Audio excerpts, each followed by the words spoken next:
Good day everyone, I am Asmara Haruno and today we will discuss about the El Filibusterismo together with Jacob Samira. So before we proceed, first I will explain the quote from Rizal.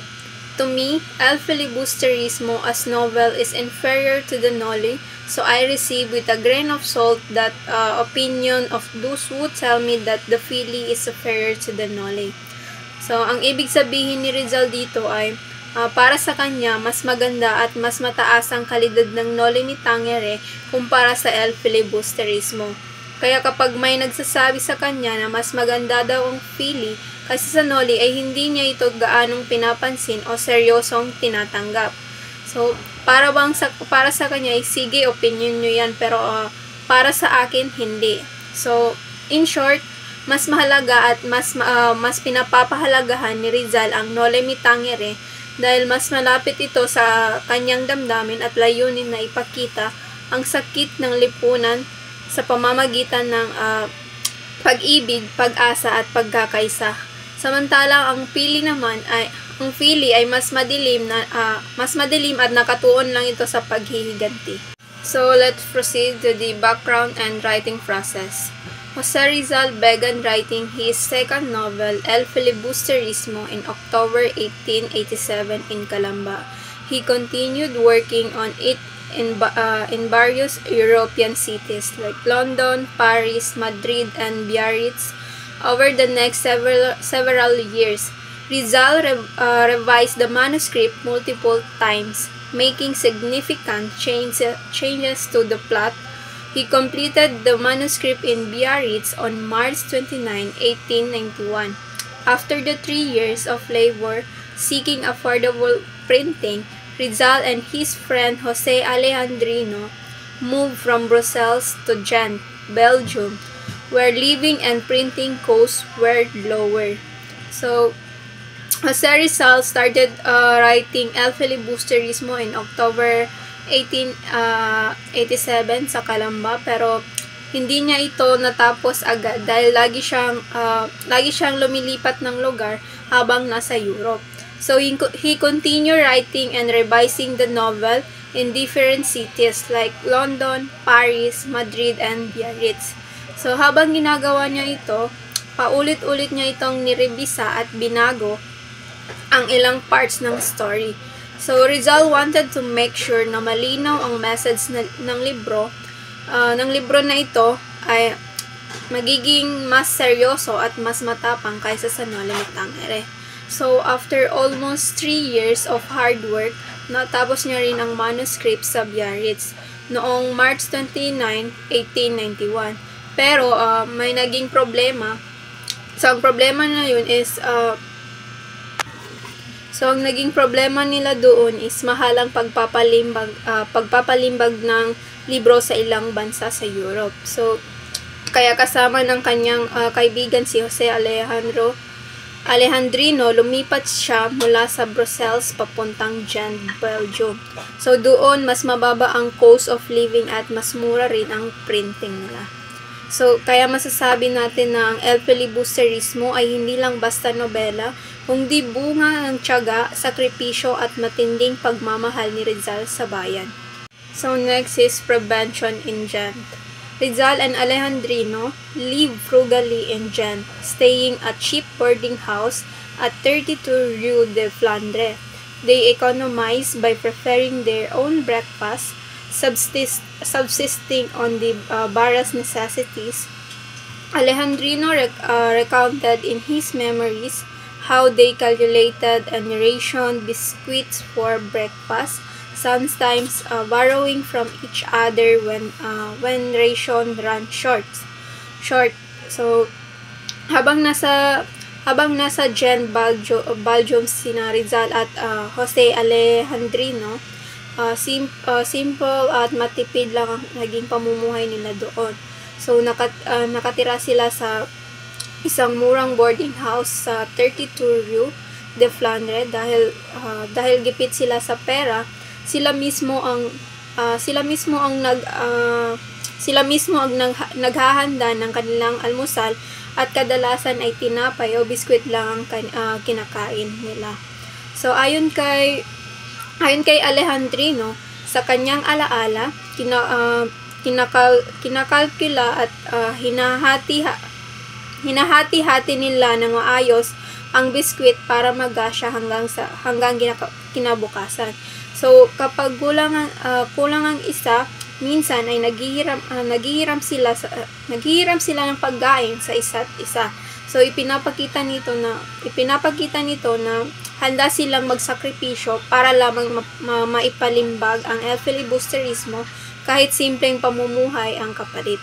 So next is printing challenges. Rizal faced significant financial difficulties while trying to publish El Filibusterismo. He found a printer, F. Mayer Bando Press, who agreed to print the book with partial payments. Rizal pawned his jewels to cover the initial cost and relied on small remittance from friends. However, funds were often insufficient, and Rizal wrote to his friend Basa expressing his depression, stating that he might have to stop and publication if no more money arrived. So, habang pinapanimbag niya ang libro, nahirapan si Rizal dahil sa problema sa pera. Nakahanap siya ng printing process na tinatawag na F. Mayer Bando Press at umayag ito na ilimbag ang libro kahit partial payments lang ang kaya niyang ibigay. Pero dahil kulang pa rin ang pera, napilitan si Rizal na isanla ang kanyang mga alahas para mabayaran ng unang gastos. Umaasa rin siya sa maliit na tulong pinansyal mula sa kanyang mga kaibigan. So, sa kabila nito, hindi pa rin sapat ang pondo, kaya sumulat si Rizal sa kanyang kaibigan na si Basa. At sinabi niya na baka mapilitan siyang itigil ang pagpapalimbag kung wala nang darating na dagdag na pera. So ipinapakita lang nito na kahit gaano kahalaga ang isang obra, dumadaan pa rin sa matinding sakripisyo at paghihirap bago may sakatuparan. So let us proceed to the manuscript and the book. The original manuscript of El Filibusterismo is preserved in the Filipiniana Division of the Bureau of Public Libraries in Manila, acquired for 10,000, and it consists of 279 pages with Rizal's correction visible throughout. Notably, the manuscript contains a foreword and a warning that were omitted from the printed version to save on printing costs. So, ang original na manuscript ng nobelang ito ay kasalukuyang inaalagaan sa Filipiniana Division ng Bureau of Public Libraries sa Maynila. Nabili ito noon sa halagang 10,000 and binubuo ito ng manuscript na 279 pages. At dito makikita ang mga sariling correction o edits ni Rizal habang ginagawa niya ang kanyang obra. So, interesting din ito kasi sa original na manuscript mayroong forward at warning, pero hindi na ito naisama sa final na ilimbag na libro dahil gusto nilang makatipid sa gastos sa printing. So, makikita natin dito na bawat detalye ng El Filibusterismo ay may kasaysayan mula sa mismong sulat kamay ni Rizal hanggang sa mga desisyong ginawa para maipalimbag ito. So next is forward to the Filipino people and their government. Rizal addresses the Filipino people, urging them to confront the reality of their situation rather than be paralyzed by fear or myths.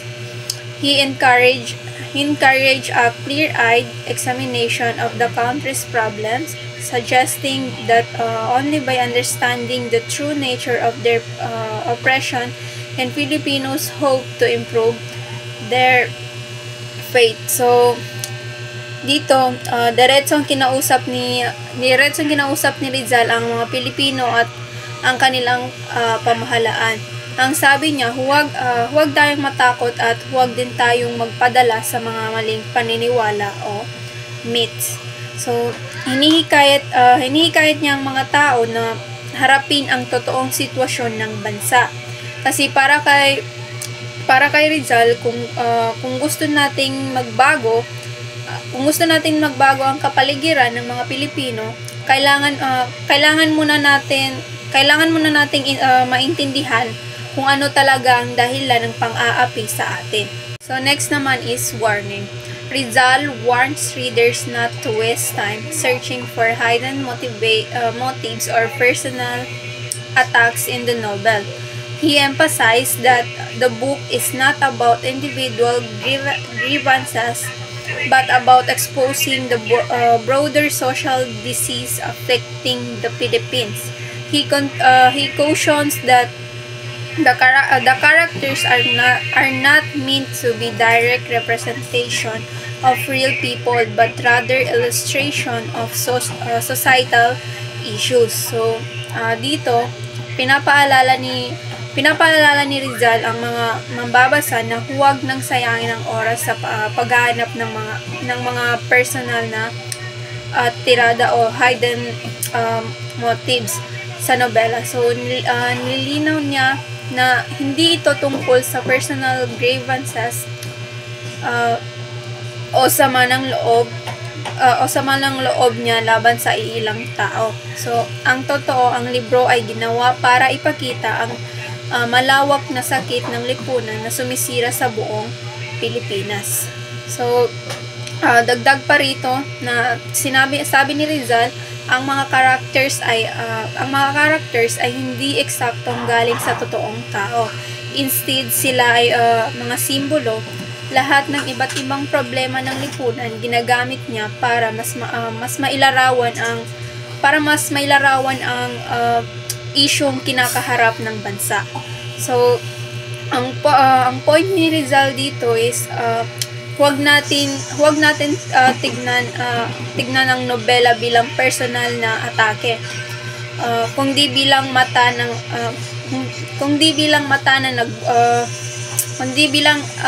na nagbubukas sa katotohanan ng ating bayan.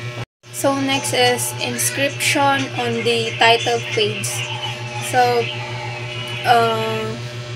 Ferdinand Bulmerit, Rizal's close friend, wrote an inscription for the title page emphasizing that the only salvation for Filipinos lies is separation from the mother country or Spain and the spread of rebellious ideas throughout the land.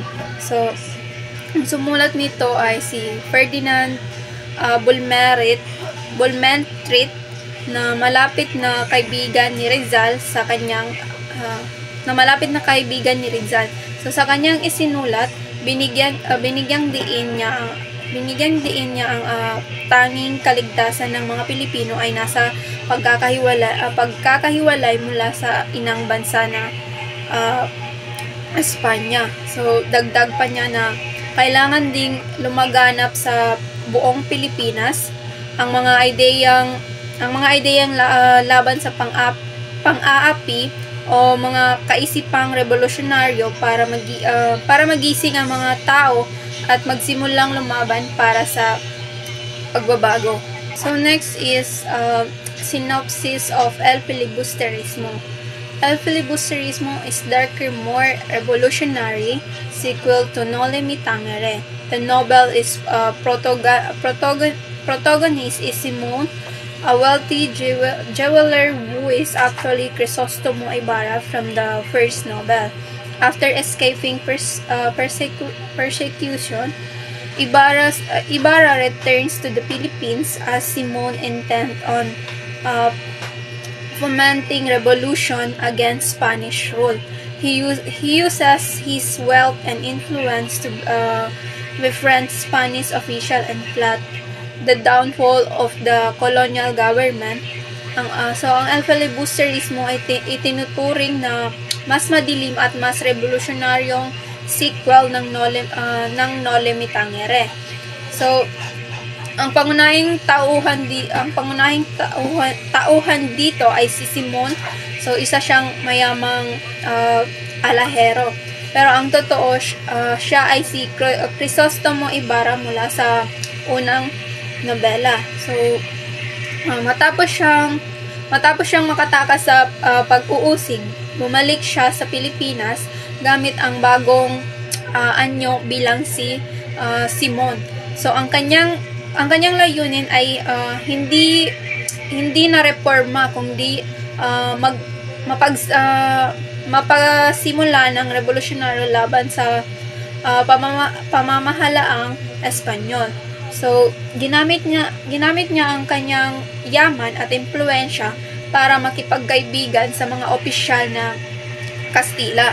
Pero sa likod nito, lihim niyang pinaplano ang pagbagsak ng kolonyal na pamahalaan.